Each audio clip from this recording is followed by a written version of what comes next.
Hello দোস্ত। এই গল্পের প্রথমেই আমরা দেখি চেলসি নামের একটি মেয়েকে, যে নিউ ইয়র্কের একটি ব্যাংকে কাজ করে এবং তার এখন যাচ্ছে লন্ডনে। সেখানে তাদের ব্যাংকের আন্ডারে একটা বড় রাজমহল রয়েছে। সেই রাজমহলটারই সে নিলামিতে কত কি দাম পড়তে পারে সেসবই কাজ করতে যাচ্ছে। তার সাথে টিসলা বলে একটি মেয়ে আছে। সেই মেয়েটি হচ্ছে এই রাজমহলের জন্য ক্লায়েন্ট ঠিক করবে, এবং সেই রাজমহলে যে চৌকিদার তার নাম হচ্ছে ওয়েব। সে রাজমহলের দেখাশোনা করে, কেয়ারটেকার। সে যখন ভেতরে যায় তখন চেলসি তাকে জিজ্ঞাসা করে রাজমহলটা কেন বিক্রি হচ্ছে। তখন সে বলে অনেকের মধ্যে ভয়, মানে এখানে বেসমেন্টে ভূত আছে, তাই হয়তো বিক্রি হচ্ছে না। তারপরে সে চেলসিকে থাকার জন্য একটা সুন্দর ঘর দেয়। চেলসি সেখানে সবকিছু নিয়ে থাকে এবং ওয়েবের সাথে রাজমহল নিয়ে টুকটাক কথা বলে। এই রাজমহল চেলসির মনে হয় যে এখানে সত্যি কি ভূত আছে। সে সেই কৌতূহলীতেই বেসমেন্টের রাতের দিকে যায়। এছাড়া চেলসির একটা বয়ফ্রেন্ড ছিল যার সাথে তার ব্রেকআপ হয়ে যায়।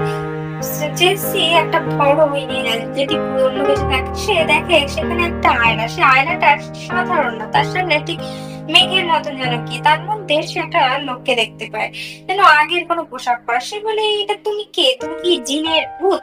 তখন নদীর থেকেও বলে, আমার তো মনে হচ্ছে তুমি জিনের ভূত। তার মনে হয় যেন পেছন দিকে আয়নার লোকটা থাকতে পারে, তাই সে ঝুঁকে দেখে, কিন্তু দেখে সবই নর্মাল। তারপরে তার বিশ্বাস হয় না যে আয়নার ওপাশে কেউ থাকতে পারে। সে খুব কৌতূহলের সাথে আয়নার দিকে ধীরে ধীরে এগোতে থাকে, যে সত্যি। তারপর দুজন যখন টাচ করে তখন তাদের কারেন্টের মতন লাগে। চেলসির কেমন একটা অদ্ভুত ফিলিং হয়। সে তো মানে বিশ্বাসই করতে পারে না যে একজন 1799 সালে থাকা কোনো প্রিন্স, এই মহলের যে প্রিন্স চার্লস ওয়েকলার দ্য ফোর্থ, তার সাথে তার দেখা হতে পারে। সে কোথায় 2024 সালে রয়েছে। তার সারা রাতে ঘুম হয় না। পরের দিন সকালবেলা সে আবার সেই বেসমেন্টে যায়, কিন্তু তখন সে দেখে পুরো আয়নায় নর্মাল রয়েছে। তখন সে ওয়েবের কাছে আসে।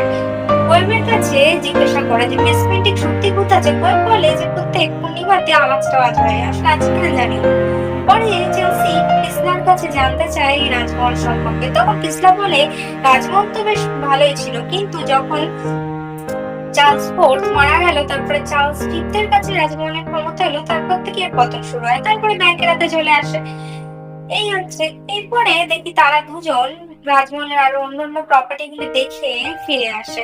এরপরে ওয়েবের কাছ থেকে নেওয়া একটা টাইম ট্রাভেলের বই নিয়ে পড়তে বসে, এবং সেই টাইম ট্রাভেলের বইয়ের যে অথর তাকে ফোন করেও টাইম ট্রাভেল সম্পর্কে সে একটু জানতে চায়, যে আসলে এরকম হয় কিনা। তখন সেই অথর বলে যে এটার এখনো রিসার্চ হচ্ছে। বিশেষত দেখা যায় পূর্ণিমা বা অমাবস্যা এটা বিশেষত হয়, যেসব জায়গায় এরকম টাইম স্লিপ রয়েছে। টাইম স্লিপ মানে বর্তমান সময় থেকে ফিউচার বা পাস্টে চলে যাওয়া। পরের দিন আবার রাত্রিবেলা আসলে সে দেখতে পায় আবার একই ব্যাপার। তখন সে চার্লসের সাথে বিভিন্ন কথাবার্তা বলতে থাকে। চার্লস বর্তমান যুগের ব্যাপারে জানতে খুব আগ্রহী। সে জানতে চায় যে 250 বছরে কি পরিবর্তন হয়েছে। তখন সে মোবাইল, গাড়ি, এরোপ্লেন সমস্ত সম্পর্কে বলে। আর এগুলো শুনে তো চার্লসের বেশ অবাক লাগে। চার্লস তখন জিজ্ঞাসা করে যে লন্ডন থেকে নিউ ইয়র্ক যেতে কত সময় লাগে তোমাদের। তখন সে বলে মাত্র 4 ঘন্টা। চার্লস বলে আমাদের কিন্তু অন্য 1 সপ্তাহ লেগে যায়।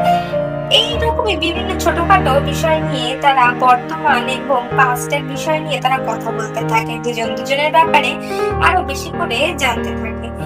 এরপরে চার্লস তাকে আরো জিজ্ঞাসা করে যে তুমি এখানে কি করতে এসেছে।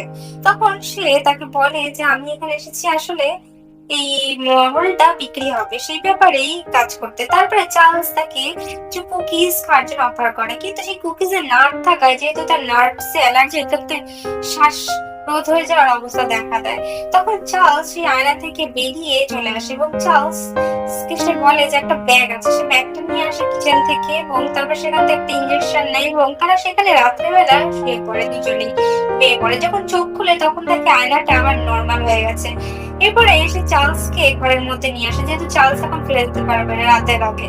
তারপরে তারা দুজন মিলে খাবার বানায়। সেই খাবার বানানোর সময় দেখে নেয় চার্লসকে ওয়েব, কিন্তু চার্লসকে কোনোভাবে লুকিয়ে যখন চেষ্টা বাইরে যায় তখন ওয়েব তাকে জিজ্ঞাসা করে, আর ওয়েবের এই কথাটা এড়িয়ে যায়। কিন্তু ওয়েবের ঠিক বিশ্বাস হয় না। ওয়েব তাই ঘরের মধ্যে দেখতে যায়, কিন্তু কাউকে দেখতে পায় না। এর মধ্যে পেসলা তাকে কল করে বলে যে এই রাজমহলটা কেনার জন্য লোক পাওয়া গেছে। এরপরে আমরা দেখি পরের দিন রাত্রিবেলা তারা আবার যায়, কিন্তু গেলেও সেই এটা খোলে না, টাইম পোর্টালটা। তারপরে দেখি যে তারা দুজন আরো বিভিন্ন কথাবার্তা বলতে থাকে। এর পরের দিন চার্লসের জন্য একটা জামা নিয়ে আসে এবং যে জামাটা দেখে চার্লস খুবই অবাক হয়। এরপরে সে চার্লসের ব্যাপারে সত্যি জানতে যায়। সে জানতে পারে যে আজ থেকে 1 মাস পরে চার্লস একটা আগুন লাগার দুর্ঘটনাতে মারা যাবে। সেই সময় দেখাতে চার্লস চলে আসলে সে তার ল্যাপটপটা বন্ধ করে দেয়। এরপরে চার্লস তাকে আরো বিভিন্ন কথা জিজ্ঞাসা করে। দুজনে বাইরে একটু হাঁটতে বেরোয় এবং চার্লস তখন বলে যে আমার এই জায়গাটা বেশ ভালো লাগে। সত্যি কথা বলতে আমি তো কোনো সময় রাজাই হতে চাইনি, আমার এত দায়িত্ব ভালো লাগে না। এরপরে যখন ওয়েবের কাছে চার্লসের ব্যাপারে আর একটু জানতে যায় জেসনা, তখন জানতে পারে যে হ্যাঁ সত্যি যে সে আগুনে পুড়ে মারা গেছে। এরপরে আরো অনেক গল্প করে, এটা করে তার একটু খারাপই লাগে। সে যখন এরপরে অথরের সাথে দেখা করতে যায় সেই টাইম ট্রাভেলে, এবং সেখান থেকে জানতে পায় যে আবার পূর্ণিমার দিনই সেই দরজাটা খুলবে।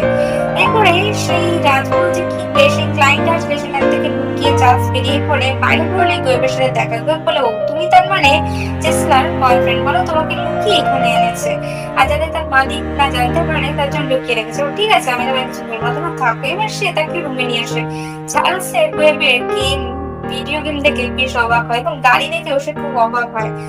তখন তার এই অবাক ব্যাপারটা দেখে সে গাড়ি দেখেনি, সে ভিডিও গেম দেখেনি, নিউ ইয়র্ক থেকে এসছে, তার কেমন একটা লাগে। তারপরে আবার তাকে যখন সে গাড়ি দেখতে থাকে রাস্তায়, এবং তাকে যখন একটা বার্গার খেতে দেওয়া হয়, বার্গারটা খেয়ে বলে যে এই বন্ধু বার্গারটা তো দারুণ মজা। তখন তার বেশ অবাক লাগে বিষয়টা। এর মধ্যেই চেষ্টা ফিরে আসে।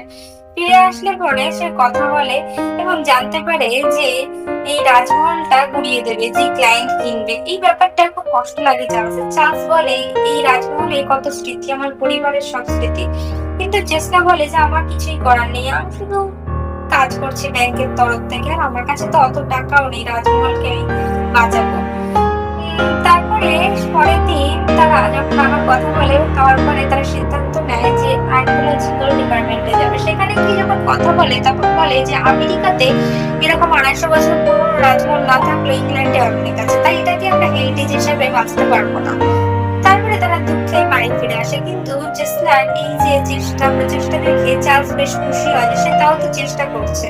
তখন সে তাদের গায়ে দাঁড়িয়ে জেসলার হাতে একটা কিস করে তাকে ধন্যবাদ জানায় এর জন্য। তার পরের দিন চার্লসের সেই কবর, সেই পোড়া মহলে সেখানে যায় এবং চার্লসকে সে সত্যিকার ইতিহাসটা বলে দেয় যে আজ থেকে 1 মাস পরে এই মহলে আগুন লাগবে এবং সেই আগুন লাগাই বলা আছে তোমার মৃত্যু হবে 24 বছর বয়সে। চার্লসের এই কথাটা একেবারেই বিশ্বাস হয় না। পরে তাকে যখন কবরের কাছে নিয়ে যাওয়া হয়, কবরে দেখা আছে মেমোরি, তখন মেমোরি অফ দ্য চার্লস। তখন সে বলে যে মেমোরি মানে হয়তো আমার কোনো প্রিয় বস্তু বা কোনো জামা কাপড় কিছু এখানে রয়েছে, আমার দেহ এখানে নেই, হয়তো আমি মরিনি, কারণ এই ঘটনার আগে আমার এইসব ভালো লাগতো না, আমি হয়তো কোথাও পালিয়ে চলে গেছি।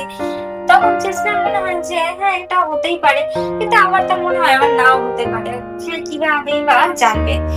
তখন তারা এইসব নিয়ে একটু কথা বলতে থাকে। তখন চার্লস বলে যে আমি যদি যাই এই আগুনে মরে আমার কোনো মহলের লোককে মরতে দেবো না। এরপর একদিন সে ঘুরতে ঘুরতে হঠাৎই যখন গোয়েবের সাথে কথা বলে, গোয়েবকে টাইম ট্রাভেলের ব্যাপারে জিজ্ঞেস করে, তখন বলে তোমরা দুজনই টাইম ট্রাভেলিংয়ে ইন্টারেস্টেড কেন? হ্যাঁ, গোয়েব বলে ছাড়ো, যদি আমি টাইম ট্রাভেল করতে পারতাম তাহলে আমি একটা কোনো ব্যাংকে গিয়ে একটা অ্যামাউন্ট জমা করতাম, তাহলে আজকের দিনে সেই অ্যামাউন্টটা অনেক হয়ে যেত আর আমি সব থেকে পড়ানো করতাম। গোয়েবের এই কথাটা তার কেমনটা লাগে সে উড়িয়ে দেয়। পরের দিন তার চার্লসের মহলটাকে বাঁচানোর জন্য সে একেবারে উপরে ম্যানেজারের সাথে তো কথা বলে, কিন্তু কোনো কিছুই হয় না। চার্লস পরের দিন তার রাত্রিবেলা যায় এবং 2-3 দিন পরে পূর্ণবাসী, তাই তারা আর বেশি দিন নেই বলে একটা রেস্টুরেন্টে খেতেও যায় দুজনের মধ্যে। বোঝাই যাচ্ছে দুজনের মধ্যে একে অপরের প্রতি তারা আরো আরো কাছাকাছি আসতে শুরু করেছে এবং দুজনেরই কষ্ট হচ্ছে। আবার চার্লসকে তো যেতেই হবে না, সে তো এখানে থাকতে পারে না, তাহলে যদি পাস্টের কোনো পরিবর্তনের জন্য সেটা প্রেজেন্টে এফেক্ট দেয়, তাই চেষ্টার একটু মনে মনে ভয়ও আছে। তারা দুজনে বেশ গল্প করে এবং চার্লস তাকে বলে যে আমি একটা কোনো উপায় ভেবেছি, দেখা যাক সেই উপায়টা কাজে দেয় নাকি মহলটা বাঁচানোর জন্য। এবং চার্লস এবং চেষ্টা একে অপরের মনের যে কথা সেটা বলতে যায়, কিন্তু তারপরেও বলে না, যাতে তারা একে অপরে আটকে না যায়, কারণ তাদের তো ছাড়াছাড়ি হবে। তখন ওয়েব বলে চার্লসকে, যেহেতু চার্লসের সাথে ওয়েবের খুব বন্ধুত্ব হয়ে গেছে, তখন বলে ভালোবাসা যখন বলে দেয়, কিন্তু বলে না। পরের দিনকার গোয়েবের ঘরে গিয়ে চার্লস বলে যে আমাকে একটা কাজে তোমাকে সাহায্য করতে হবে। তারা একটা ফেয়ারওয়েল পার্টি দেয়। তার মধ্যে একটা সুন্দর ড্রেস সে নিয়ে আসে চেসলার জন্য, এবং সেই ড্রেস এবং 1799 সালের যে ড্রেস, সেই ড্রেস পরে দুজনেই বেরিয়ে একটু ডান্স করে নেয়, এবং তারপরে তারা একটু কোয়ালিটি টাইম স্পেন্ড করে ঘুমিয়ে পড়ে। পরের দিনকারই হচ্ছে ফুল মুন, এবং তখন চার্লস একটা ম্যাগাজিনে পুরোনো একটা ব্যাংকের ব্যাপারে জানতে পারে, যে ব্যাংকটা সেই 1799 সময় থেকে আজ পর্যন্ত কন্টিনিউ আছে ইংল্যান্ডে। জানতে পারার পরে চার্লসের মাথায় সেই গোয়েবের দা বুদ্ধিটা আসে যে সে কিছু টাকা যদি রাখে সেই ব্যাংকে, এবং সেটা আজকে অনেক টাকা হবে, যেটা থেকে এই মহলটাকে বাঁচানো যাবে। আর গোয়েবকে তখন সেসব সত্যি কথা বলে, আর গোয়েব সেটা বুঝতেও পারে। আর গোয়েব ওর নিজেও টাইম ট্রাভেলে খুব বিশ্বাস করতো, তাই তার কাছে সায়েন্স ফিকশন এবং টাইম ট্রাভেলের অনেক বইও ছিল। দুজনে বেশ বলবো, গোয়েব তাকে বলে তুমি ফিরে আসবে তো? তখন সে বলে সেটা দেখা যাবে, সেটা বলতে পারছি না। এর পরের দিন যখন যায়, আয়নাটা আবার সেই টাইম ট্রাভেল, তারপর দুজন দুজনকে কিস করে এবং মনের ভাব প্রকাশ করে বলে। পরের দিন আসলে চেষ্টা বলে চার্লস চলে গেছে। পরের দিন রাতের বেলা আবার চেষ্টা করে দেখে, পরে সেই ব্যাংকের ম্যানেজার আসে এবং তাকে একটা চিঠি দেয় এবং বলে যে 250 বছর ধরে এই চিঠিটা আমাদের ব্যাংকের সেই লোকের পড়ে আছে। আর এখানে লিখেছে যে চেষ্টা নামে একটা মেয়ে তারিখে এখানে থাকবে, তাকে এটা দিতে। সেই চিঠিতে লেখা ছিল যে আমি এই টাকাটা, এই 1000 পাউন্ড রাখলাম, যেটা হয়তো তোমার টাইমে অনেক টাকা হবে, তুমি এটা দিয়ে আমাদের রাজমহলটা কিনে সেটাকে বাঁচিয়ে ফেলো। সেটা দেখা গেল যে আজকের দিনে সেই 1000 পাউন্ড টাকাটা হয়ে দাঁড়িয়েছে 264 মিলিয়ন টাকা। আর সেই টাকা থেকে তো সহজেই এটা বাঁচানো যাবে।